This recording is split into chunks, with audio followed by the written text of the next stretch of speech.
TunePocket.com.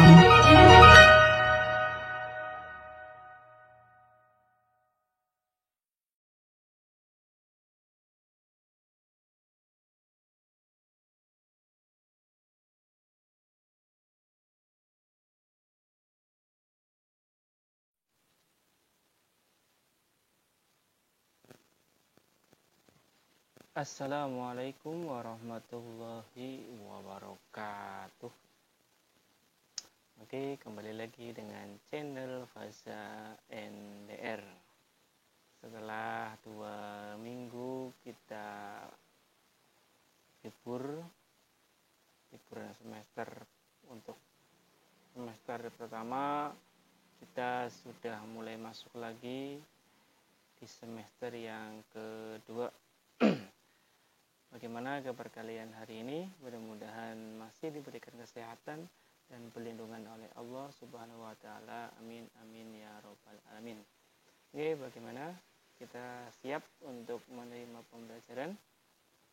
Untuk video kali ini tidak akan saya sampaikan materi secara khusus untuk mata pelajaran IPA terutama di kelas 7 pada semester yang kedua, tetapi untuk pertemuan pertama kali ini di semester yang kedua akan saya sampaikan kira-kira materi apa saja yang akan kalian pelajari, yang akan kita pelajari bersama di semester yang kedua, dan kira-kira apa saja yang harus kalian lakukan supaya nanti di akhir semester ketika pembagian rapot kalian mendapatkan nilai yang maksimal, paling tidak melebihi KKM yang sudah ditentukan. Untuk mata pelajaran IPA, terutama pelajaran yang saya ampu ini, kurang lebihnya hampir sama seperti pada semester yang pertama.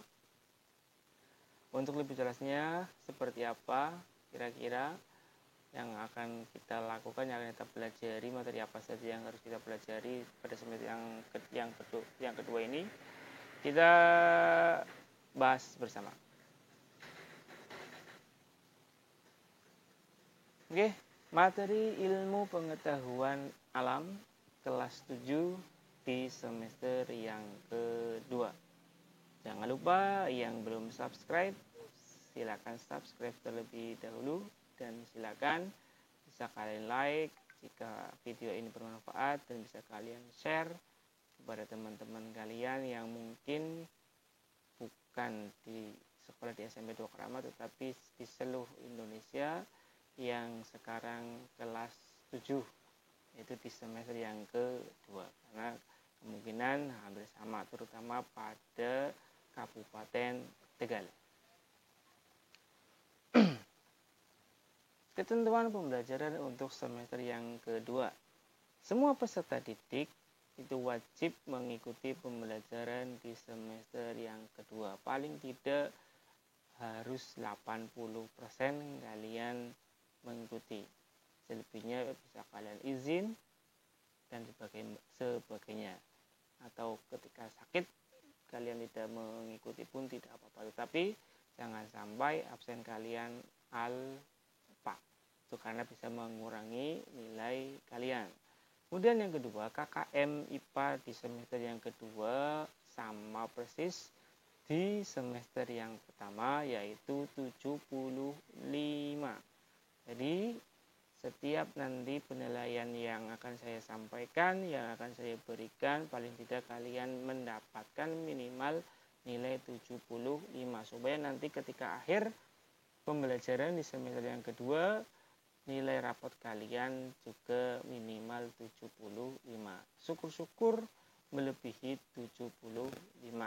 Karena ini nanti nilai ini bisa kalian manfaatkan ketika kalian setelah lulus dari SMP dan melanjutkan ke sekolah yang lebih tinggi, baik itu SMA ataupun SMK. Itu sangat bermanfaat sekali. Kalau nilainya pas dengan KKM agak sulit, tapi kalau sudah melebihi KKM mudah-mudahan dipermudah. Kemudian penilaian secara kognitif atau pengetahuan Itu ada beberapa. Yang pertama adalah tugas harian, penilaian harian atau ulangan harian, kemudian PTS, penilaian tengah semester, kemudian PAT, penilaian akhir tahun atau kenaikan kelas. Nah, paling tidak nanti akan saya membantu pada tugas harian dan penilaian hariannya. Mungkin akan saya bantu, tapi untuk PTS dan PAT kalian harus bekerja secara ekstra. Minimal paling tidak pada PTS dan PAT kalian mendapatkan pas dengan KKM. Tuh. Kemudian penilaian sikap. Sikap kalian juga harus baik. Kemudian ada juga penilaian keterampilan. Nah, keterampilan ini nanti bisa berupa individu atau bisa berupa kelompok. Yang dimaksud dengan keterampilan apa? Praktikum. Seperti menggambar, kemudian membuat, atau meneliti, mengamati, itu adalah penilaian keterampilan. Minimal mendapatkan nilai cukup. Ini adalah ketentuan pada pembelajaran yang pada semester yang kedua. Sistem pembelajarannya mungkin hampir sama, yaitu menggunakan blended learning.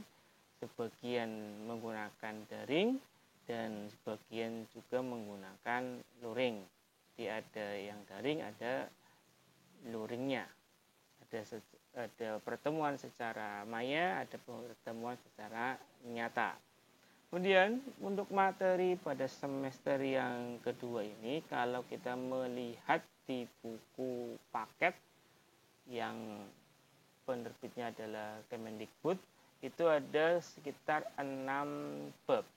Tapi karena kita menggunakan kurikulum darurat pandemi yang awalnya 6 bab dikurangi menjadi 3 bab saja. Apa saja pada semester yang kedua? Yang pertama, materi pertama adalah sistem organisasi kehidupan makhluk hidup. Yaitu pada KD pengetahuan mengidentifikasi sistem organisasi kehidupan, mulai dari tingkat sel sampai organisme dan komposisi utama penyusun selnya. Nanti kita akan belajar tentang tubuh kita sendiri, akan belajar tentang hewan, akan belajar tentang tumbuhan. Penyusun tubuh manusia, penyusun tubuh makhluk hidup yang paling kecil apa sih? Kalau kita melihat sebuah bangunan, penyusun yang paling kecil adalah pasir mungkin. Tapi tubuh kita ibaratnya sebagai bangunan. Kira-kira apa yang menyusun tubuh kita yang paling kecil? Itu adalah sel. Nanti dalam materi pertama ini nanti kalian akan belajar tentang bagaimana sel itu. Kemudian di dalam sel itu ada apa saja. Kira-kira sama apa tidak dengan kehidupan kita. Nanti ada berapa. Sel itu ada 2 macam, yaitu sel hewan dan sel tumbuhan. Apa perbedaannya?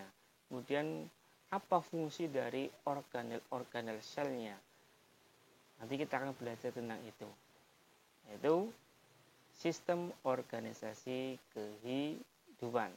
Kalau pada KD keterampilannya nanti kalian disuruh membuat model struktur sel baik itu tumbuhan ataupun hewan.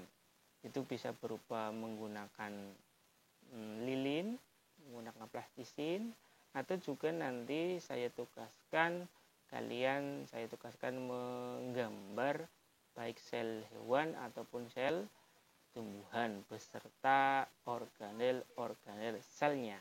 Itu pada materi yang pertama. Materi yang kedua adalah interaksi makhluk hidup dengan lingkungannya.